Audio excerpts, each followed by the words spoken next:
5월 29일 월요일 아침 묵상의 시간입니다. 오늘 우리에게 주시는 하나님 말씀은 신약성경 로마서 2장 1절에서 3절과 12절에서 16절까지 말씀입니다.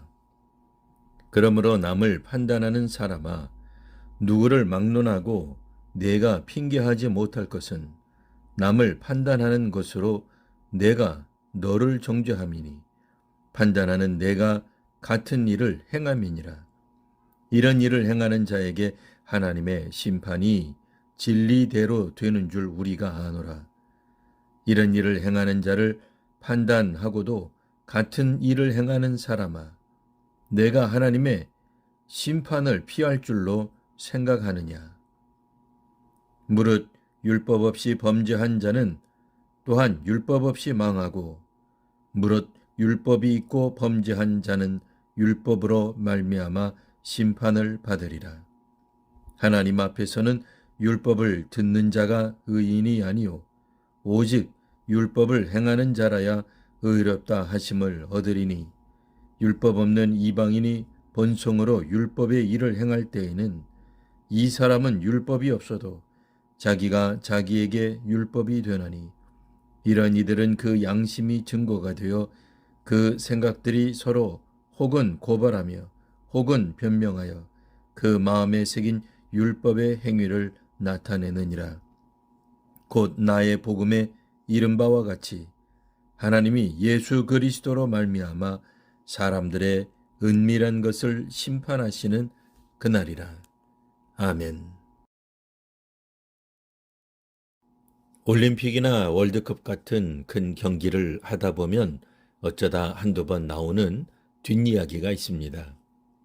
편파 판정이 있었다는 주장이 나오곤 합니다. 그것 때문에 유리하던 경기 흐름이 끊겼다든지, 비디오 판독을 하고서도 오심을 인정하지 않다가 나중에 국제 무슨 협회에서 제재를 받았다는 등 공정하지 못한 심판에 대한 말들이 있습니다. 사실 경기에 있어 심판은 공정해야 합니다. 만일 공정하지 않다면 이는 비판받아 마땅합니다. 공정은 경기뿐 아니라 삶의 모든 영역에서 필요합니다. 예를 들어 누구든 법 앞에서 평등해야 합니다. 다른 사람들과 다르게 법을 적용받는 사람이나 집단이 있다면 공정한 사회라 할 수 없습니다.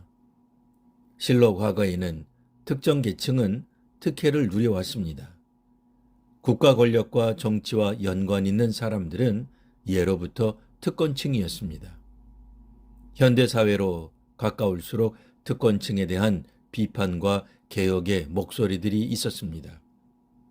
그런 점에서 종교에서도 개혁을 부르짖었고, 나라들마다 자유를 위한 혁명과 독립운동 등이 있었습니다. 지금도 사람과 사회의 문제점을 신랄하게 비판하며 변화를 촉구하는 목소리들이 있습니다. 오늘 본문에도 당시 사람과 사회를 판단하던, 비판하던 이들이 나옵니다. 나름대로 이들은 윤리적인 사람들이었고 도덕적으로 살아간다 자부하였습니다. 소위 법 없이도 살 사람들입니다. 수준 높은 윤리와 도덕 기준에 살아가기에 이들에게 하나님은 필요치 않았습니다. 이들은 수준 낮은 다른 사람들을 판단하고 비판하였습니다. 이와 비슷한 부류로 오늘 본문에는 유대인이 나옵니다.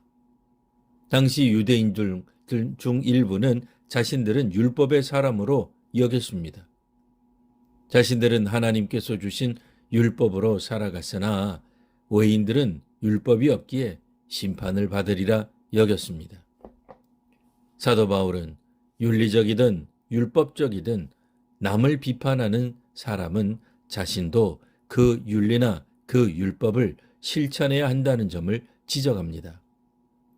남이 도덕적이지 않다고 비판하면서 자신도 도덕적으로 살지 못한다면 결국 자신을 자기가 정죄하는 셈이 됩니다.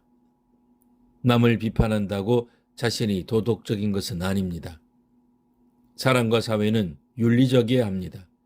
비윤리적인 형태는 비판받아 마땅합니다. 비도덕적인 모습은 사라져야 합니다. 율법 없이 범죄한 자는 율법 없이 망하게 될 것입니다. 또한 율법 있고 범죄한 자는 율법에 따라 심판을 받을 것입니다. 하나님 앞에서 율법을 듣는 자가 아니라 율법을 행하는 자가 의롭다 할 것입니다. 바울은 하나님께서 예수 그리스도로 말미암아 사람들의 은밀한 것을 심판하심이 복음임을 말하였습니다. 남과 사회를 비판하는 사람도 도덕적으로 살아야 합니다. 남을 비판하기에 더 도덕적인 것이 아닙니다. 더 영적인 것도 아닙니다. 남을 판단하는 것이 복음의 능력이 아닙니다. 하나님은 우리 모두가 감춘 것을 아십니다. 그래서 모든 사람은 하나님의 심판을 피할 수 없다고 말한 것이 복음입니다. 자기가 한 말이 자기를 묶을 것입니다. 모든 사람은 하나님의 공정한 심판을 받게 될 것입니다. 하나님을 더욱 경외하는 성도와 한국교회가 되시기를 기원합니다. 기도하겠습니다. 하나님, 높은 가치 기준이나 율법을 가지고 있다 하여 구원받는 것이 아님을 읽었습니다. 저희로 기독교 믿음을 가지고 있다 하여 교만하지 않게 하옵소서. 성경을 많이 읽고 깊은 체험을 하여 사회와 사람을 비판한다 하여 저희가 더 거룩한 것이 아님을 알게 하옵소서. 경건은 하나님을 경외하는 것이오니 저희로 겸손하게 하옵소서. 모든 사람이 죄를 지음을 다시 살피게 하옵소서. 예수님 이름으로 기도합니다. 아멘.